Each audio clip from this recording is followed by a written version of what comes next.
Bonjour, bonjour. Alors aujourd'hui, je vous retrouve pour vous faire un petit update de mes dernières lectures de Saxus, parce que j'ai beaucoup lu. Enfin, en plus, j'ai lu en papier, ce qui change, c'est qu'à le dire.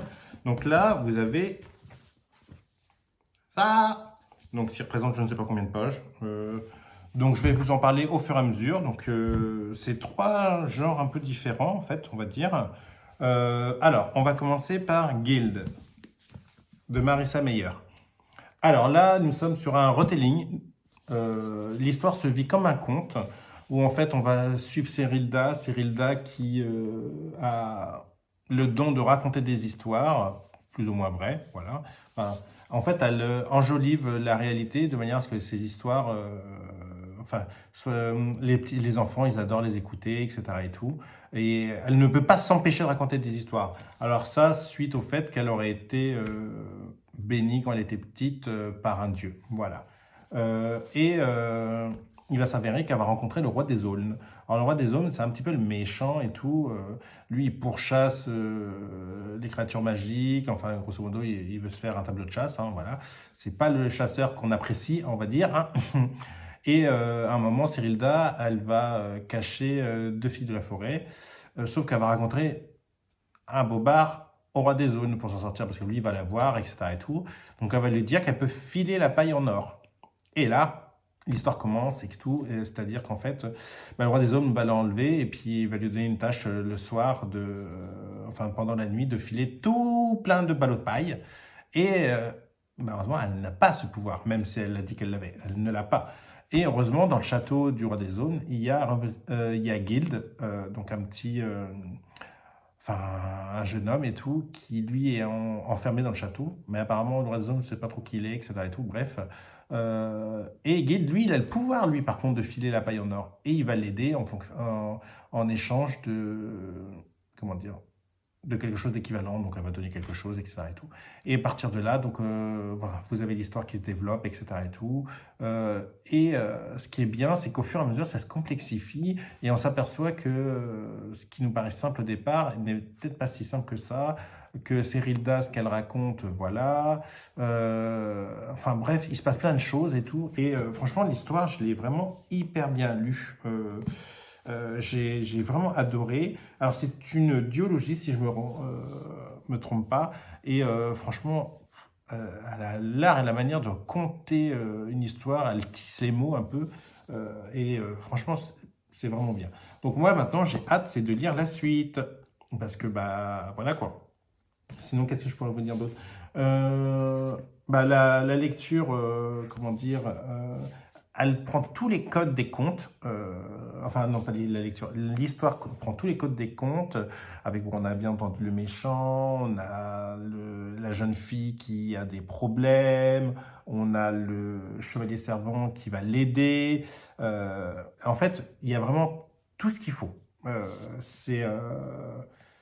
et comment dire, il y a l'intrigue aussi en même temps parce qu'on apprend certaines histoires sur lesquelles on voudrait savoir exactement ce qu'il en est. Parce qu'il y a un mystère aussi. Et ça, c'est qui permettra peut-être de délivrer Cyrilda du roi des aulnes et tout. Et c'est un vrai plaisir de voir. Et en plus, ah oui, j'allais oublier, mais chose hyper importante, il y a de la représentation. On a un personnage qui est bisexuel et donc qui tourne autour enfin c'est une jeune femme et tout, et elle tourne autour d'une bibliothécaire. Et en fait, la représentation, ça c'est vraiment bien, on adore. Il n'y a pas de fausses pensées, il n'y a pas de jugement de valeur, c'est de la représentation, voilà, comme ça. En fait, ça devient naturellement. Et ça, j'ai vraiment, vraiment adoré qui est ça, en fait, ce qui fait que je dois vous avouer que j'ai mis un 4, un 4,5 sur 5 à cette histoire et que je lirai la suite avec plaisir. Et j'ai vraiment été surpris parce que je dois vous avouer qu'au départ, le résumé, il ne m'avait pas emballé plus que ça. Bon, voilà. Mais je serais vraiment passé à côté de quelque chose si je ne l'avais pas lu. Et si jamais vous l'avez lu, n'hésitez pas à me le dire en commentaire. Est-ce que vous en avez pensé, si vous avez aimé et tout, ce que vous avez plus aimé, par exemple. Voilà. Donc n'hésitez pas. Ensuite, qu'est-ce que j'ai lu? C'était même pas ensuite, c'était même avant l'autre, je dois vous avouer, parce que j'ai pas tenu l'ordre. J'ai lu Belladonna de Adeline Grace. Là, on va suivre Signa, un bébé, enfin non pas un bébé, une jeune fille qui ne peut pas mourir en fait, et qui, quand elle est à l'aube de la mort, elle rencontre l'ange de la mort, etc. Sauf qu'elle peut pas mourir. Elle a été ballottée de famille en famille jusqu'à ce qu'elle arrive dans une famille qui lui apparentait, voilà. Sauf qu'il va y avoir un mystère aussi à résoudre parce qu'en fait, il y a sa cousine qui est hyper malade, sa mère est morte aussi de maladie, et on se demande c'est quoi cette maladie? Qu'est-ce qui se passe exactement? Cerilda, elle va enquêter, puisqu'en fait, elle est contente d'arriver dans cette famille après avoir été ballottée avec des familles qui, plus ou moins, ne l'ont pas, comment dire, qui n'ont pas pris soin d'elle. En fait, ce qui les intéressait, c'était l'argent qui leur était versé pour prendre soin d'elle. Donc, mais en fait, ils ne prenaient pas soin d'elle, voilà, tout simplement. Parce que Cerilda, en fait, à sa majorité, elle va recevoir un très bel héritage. Donc, en fait, il y avait de l'argent qui était dévolu à son éducation. Sauf que, malheureusement, les familles, voilà. Elle a eu au départ sa grand-mère qui a pris soin d'elle, mais malheureusement, sa grand-mère a été décédée. Enfin, est décédée. Donc, voilà, elle a été ballottée. Et c'est un personnage qu'on aime bien, Cerilda. Non, pas Cerilda, Signa. Je ne sais pas pourquoi je dis Cerilda. Ah oui, parce que je parlais de celui d'avant. Bref, Signa. On aime bien cette ambiance gothique, cette ambiance sombre, le fait qu'en fait, elle voit l'ange de la mort. On va apprendre aussi que ce qu'elle pense, c'est pas nécessairement la vérité, qu'elle a aussi des a priori. En fait, dans son enquête, on va avoir l'ange de la mort qui va l'aider, tout simplement. Ce qui est bien, c'est qu'on a, comment dire, donc on a une enquête, une ambiance vraiment gothique, vraiment très sombre, parce qu'on parle de fantômes. En fait, c'est une lecture spooky. C'est vraiment une lecture à lire dans une ambiance spooky, parce que franchement, c'est top. Comment dire, ce que j'aime bien aussi, c'est qu'on a une espèce de on a une romance aussi qui va se mettre en place, romance qui est un peu atypique et tout, et bah, ça se lit très bien, voilà. On est vraiment captivé par la lecture, par le personnage de Signa, par la famille aussi, parce que la famille a vraiment énormément de secrets. On ne sait pas exactement pourquoi les personnes réagissent comme elles réagissent, parce qu'en fait, il y a des choses qu'on ne sait pas et qu'on va découvrir au fur et à mesure. Et l'auteur a vraiment fait un excellent travail là-dessus, parce que elle a réussi à maîtriser bien son rythme du début jusqu'à la fin. C'est-à-dire qu'en fait, elle nous maintient sur une espèce de tension qui fait que on ne peut pas s'empêcher de lire la suite. Voilà. Et du coup, en fait, on va avoir l'enquête principale qui va se résoudre à la fin. Donc ça, vous inquiétez pas, vous saurez les tenants aboutissants. Par contre, il va se passer autre chose. Ce qui fait qu'il va appeler le second tome.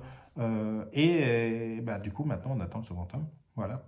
Parce que franchement, c'est une très très bonne lecture. Voilà. En plus, la couverture, franchement, ça, c'est les fleurs de Belladone. Parce qu'en fait, oui, j'ai oublié de vous dire le petit truc, d'où vient le titre Belladonna. C'est parce qu'en fait, Signa, elle utilise des fleurs, des baies de Belladone pour approcher d'un état proche de la mort, et ce qui lui permet de voir l'ange de la mort, en fait, et d'interagir avec lui. Et ça, le titre est bien trouvé. Franchement, je ne sais pas comment ça va s'appeler de second tome. De toute façon, je crois qu'il est déjà sorti en VO. Alors, par contre, j'ai hâte que de Saxus traduise le reste. Parce que franchement, en plus, j'ai trouvé que la traduction était vraiment pas mal. Elle rendait bien justice à l'ambiance. Franchement, c'était vraiment bien. Et celle de Guild aussi, de traduction, était vraiment bien aussi. Donc, voilà. Donc ça, c'est mes deux premières lectures. Et là, la dernière lecture que j'ai finie cette semaine, si je ne me trompe pas, bah, je l'ai finie jeudi, voilà, tout simplement. Alors, c'est un autre de Saxus, comme je vous disais. Donc, c'est Ces plaisirs violents de Chloé Gong. C'est une duologie aussi. Guild, je crois que c'est une duologie. Et Belladonna, je crois que c'est une duologie aussi. Bon, bref, c'est que des duologies. C'est live spécial duologie. Alors là, pour vous situer, qu'est-ce que c'est?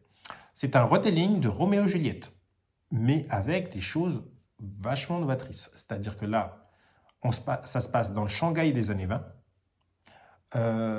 Il y a une inimitié entre deux familles. On a la famille Cai, qui est la famille de Juliette, qui est une famille chinoise traditionnelle de mafieux.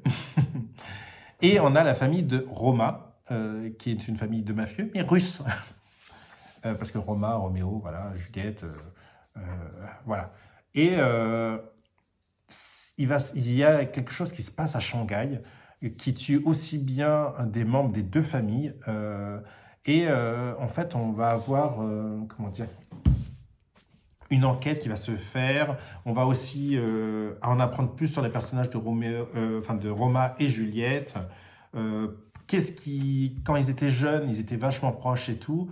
Sauf qu'à un moment, il va se passer quelque chose, ce qui fait qu'ils seront plus proches du tout. Et comme quoi, le poids de la famille, ça a un énorme impact. Voilà, ça a un énorme impact. Donc Juliette, elle va partir pendant 4 ans, je crois, à l'étranger et tout. C'est une femme qui est vachement éduquée, qui parle anglais couramment, qui parle shanghaïen couramment, plus d'autres langues, dialectes, etc. Et tout. Le français aussi. Ouais, et j'ai vraiment beaucoup apprécié ma lecture, parce qu'en plus, oui, ça se passe dans le Shanghai des années 20, donc en fait, on est aussi avec la montée du communisme. Donc franchement, l'auteur, elle a utilisé plein de thèmes différents, qui fait qu'en fait, on dépasse la dimension de Roméo et Juliette, tout simplement. On garde le principe de deux personnes qui s'aimaient, qui se retrouvent séparées, des familles qui ne peuvent pas se piffrer. Là, pour la résolution du mystère, on a Roma et Juliette qui vont devoir collaborer, sauf qu'en fait, ça va faire ressortir des choses. Bref, c'est très bien tourné.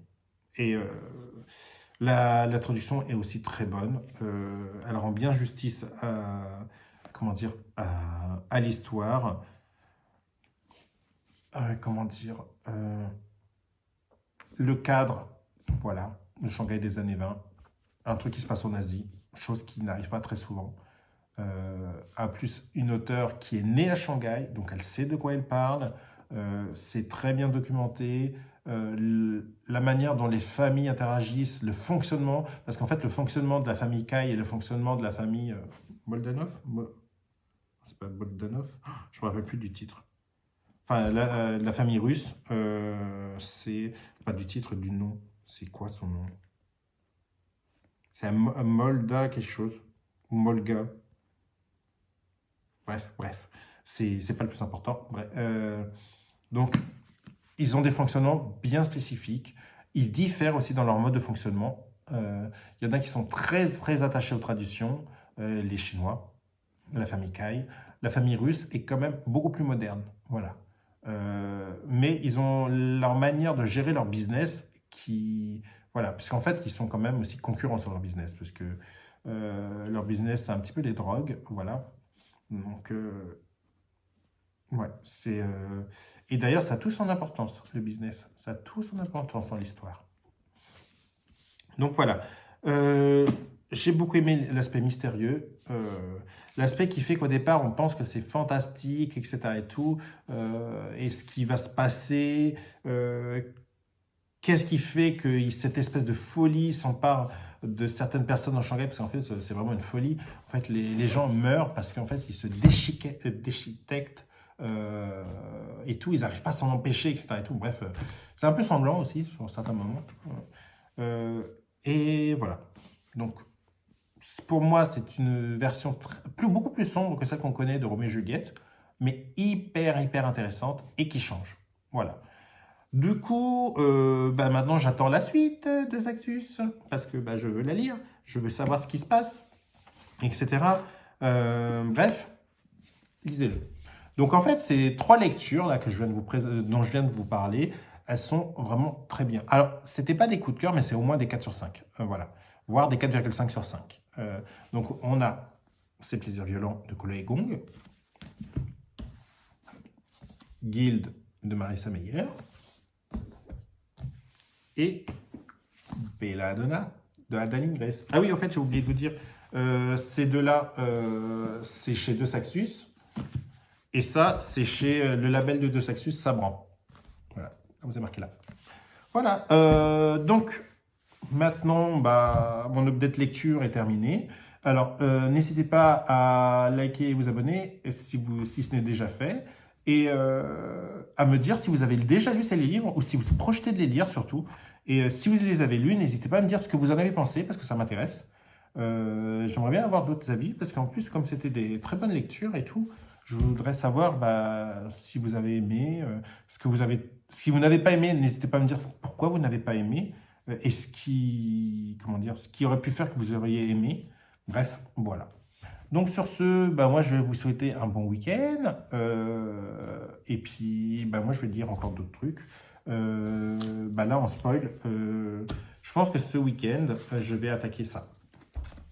Voilà. Donc c'est pas du Doxasus, hein, c'est du Young Novel. Ça parle de c'est Gros Tracas pour Charlie Vega, de Christelle Maldonado, et ça parle de grossophobie, de confiance en soi et il y a une romance aussi. Donc ça, voilà, ça va me changer un peu des lectures de fantasy ou je sais pas si on peut appeler ça un historique.